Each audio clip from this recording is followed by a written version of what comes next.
10 पहिया जादुई विशाल orange tractor. Sundargarh नाम के एक गांव में सारे किसान नारंगी उगाकर अपना गुजारा करते थे। वहां के नारंगी बहुत ही स्वादिष्ट थे, इसीलिए उस सारे शहर में सुंदरगढ़ का नारंगी बहुत फेमस थे। एक बार कुछ किसान अपना सारा नारंगी का फसल लेकर 4 ट्रैक्टरों में जा रहे थे। देखते ही देखते अचानक बहुत बड़ी बारिश हो जाती है। तभी उनमें से एक किसान शंभू ने ऐसा बोला, हे भगवान, ये बारिश को अभी आना था क्या? मैंने अपना सारा फसल लेकर शहर जा रहा हूँ। अगर कुछ हो गया तो मैं बर्बाद हो जाऊंगा। तभी आगे के ट्रैक्टर में जाने वाले किसान ने ऐसा बोला, अरे शंभू, तुम जल्दी से चलाओ, लगता है बाढ़ आने वाली है। बारिश और बढ़ गया तो बाढ़ पुल के ऊपर से आ जाएगा और शहर जाना बहुत मुश्किल हो जाएगी। शंभू की किस्मत ही खराब थी। पानी चले जाने की वजह से उसका ट्रैक्टर ठीक पुल के ऊपर आकर रुक जाती है। धीरे धीरे से बारिश बढ़ गई और पानी पुल के ऊपर तक पहुंच गई। बाढ़ ज्यादा होने की वजह से पूरे संतरों के साथ ट्रैक्टर भी बाढ़ की वजह से नदी में बहकर चली जाती है। लेकिन किसी भी तरह शंभू अपनी जान को बचा लेता है। हे प्रभु, मुझे क्यों बचा लिया? मैं अभी क्या करूं, क्या खाऊं? मेरी सारी मेहनत नदी में बह गई। मेरी ट्रैक्टर भी चली गई। मैंने सही समय पे ट्रैक्टर को ठीक नहीं करवाया, इसीलिए ऐसा हुआ। ऐसा दुखी होकर आत्महत्या करने की सोच लेता है और उसी नदी के पास जाकर उसमें कूदता है। थोड़े देर के बाद जब शंभू नदी में डूब गया, एक विशाल नारंगी पानी के नीचे से आती है और शंभू को पानी के बाहर लाती है और तुरंत नारंगी और शंभू गायब हो जाते हैं। जब शंभू आंखें खोलकर देखा तो वह एक अनोखी नारंगी लोक में था।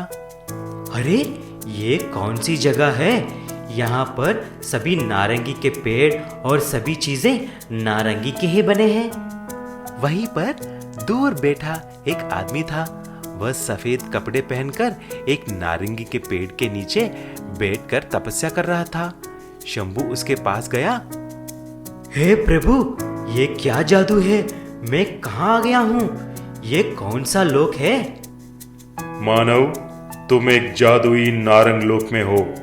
यहाँ पर सब कुछ नारंगी और संतरों के साथ बना हुआ है। तुम्हारे साथ जो हुआ वो प्रकृति की वजह से है, लेकिन तुमको आत्महत्या करने का कोई अधिकार नहीं। ये लो, मैं तुम्हें एक जादुई नारंगी देता हूँ। उसे तुम तुम्हारी लोक में जाकर नीचे रख देना। तुम्हारी सारी दुख दूर हो जाएंगे। जब शंभू उस नारंगी को लेकर आंखें बंद कर दी, तुरंत वह फिर से उसका गांव में आ जाता है और उस नारंगी को नीचे रखता है। तुरंत वह जादू से एक विशाल 10 पहिए वाला नारंगी ट्रैक्टर में बदल जाता है। उसमें से लगातार नारंगी आने लगते हैं। उसके घर के सामने आंगन पूरा नारंगी से भर जाते हैं। ये देखकर शंभू बहुत खुश हो जाता है और वह 10 पहिए वाला नारंगी ट्रैक्टर को चलाकर उसमें से निकलते हुए नारंगी को बेचकर खुशी खुशी से रहने लगे। नीलम उसके पापा रमेश के साथ एक शहर में रहती थी। उस शहर में रमेश ऑटो चलाते थे। नीलम उसकी पढ़ाई खत्म करके एक फैशन डिजाइनर बनना चाहती थी।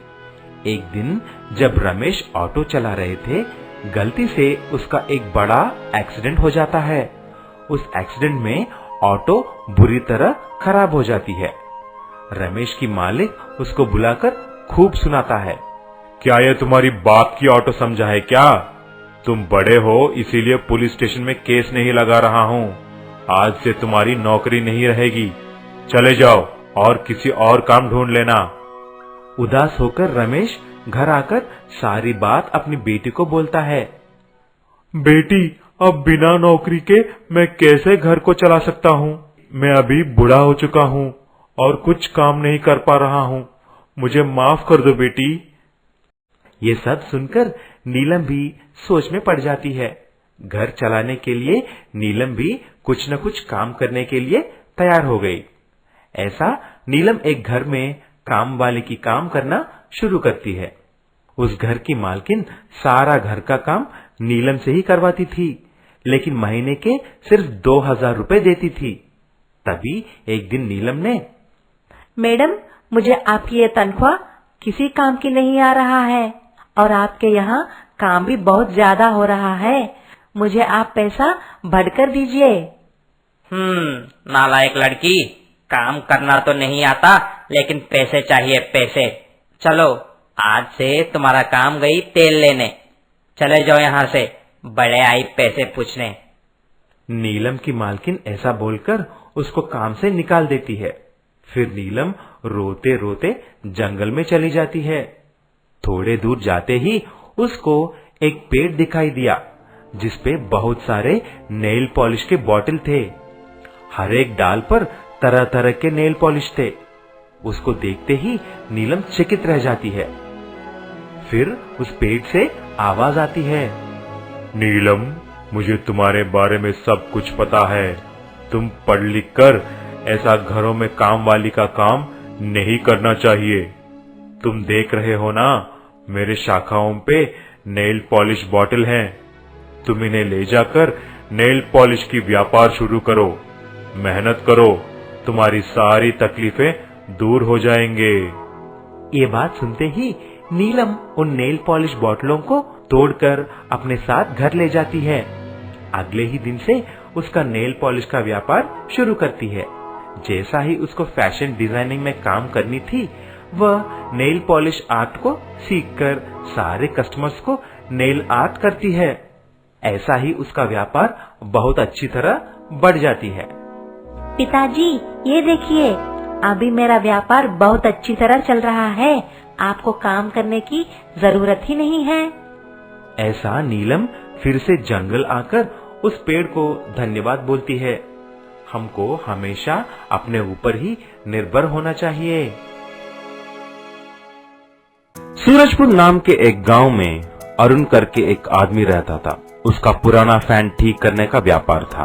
वह हर रोज गांव में जाकर सभी गलियों में घूम के फैन रिपेयर करके घर आता था। एक दिन जब वो बाहर गया था, उस दिन बहुत धूप थी। सुनो सुनो, फैन रिपेयर वाला आया। फैन जितना भी पुरानी हो ठीक करेंगे, जैसा भी हो ठीक करेंगे। ऐसा बोलकर गांव में जा रहा था, लेकिन शाम तक कोई भी उसे नहीं बुलाया। धूप ज्यादा होने के कारण वह थक गया था और उसे सरदर्द भी आने लगा। इसीलिए घर जाकर आराम करने की सोची। जब वह घर जाकर सो रहा था, ठीक 12 बजते ही कुछ ट्रैक्टर चलने की आवाज उसे सुनाई देती है, लेकिन उसको ट्रैक्टर तो दिखाई नहीं दी। वो सोच में पड़ जाता है। अगले दिन भी जब वो सो गया था, फिर से उसे ट्रैक्टर चलने की आवाज सुनाई देती है। घबराकर अगले दिन डॉक्टर के पास जाता है। डॉक्टर साहब, मुझे रात को अजीब आवाजें सुनाई दे रही हैं। कुछ ट्रैक्टर की तेजी से चलने की आवाज सुनाई दे रही है। अरे, ये कैसा हो सकता है?